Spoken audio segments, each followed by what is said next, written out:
வாரத்தில் 2 நாளாவது இந்த சூப்பர் வெஜிடபிளை கண்டிப்பாக உங்களோட பொரியல் வகைகளில் ஆட் பண்ணிக்கோங்க.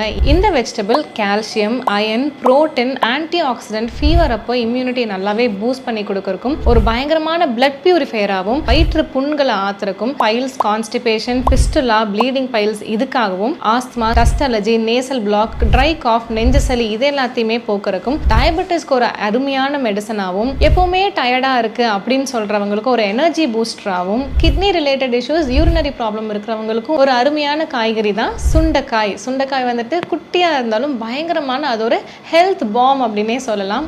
நோய் தீர்க்கும் காயா வந்துட்டு சுண்டைக்காய் இவ்வளோ நன்மைகளை கொண்டது. மாசத்துக்கு 4 நாள் அப்படி இல்லைன்னா வாரத்துக்கு 2 நாள் அது இந்த சுண்டைக்காய் வந்துட்டு கம்மங்கூழ் குடிக்கும்போது சுண்டை வற்றலாவும் எடுக்கலாம். மோர்ல வந்துட்டு சுண்டை வற்றல் சூர்ணம்னு நீங்க வந்துட்டு நாட்டு மருந்து கடையில் கேட்டீங்கன்னா கொடுப்பாங்க. அது ஒரு ஸ்பூன் போட்டு கூட நீங்க டெய்லி கொடுக்கலாம். ஸோ இந்த அருமையான காய்கறியை உங்களோட உணவுல ஆட் பண்றதுக்கு மறந்துடாதீங்க.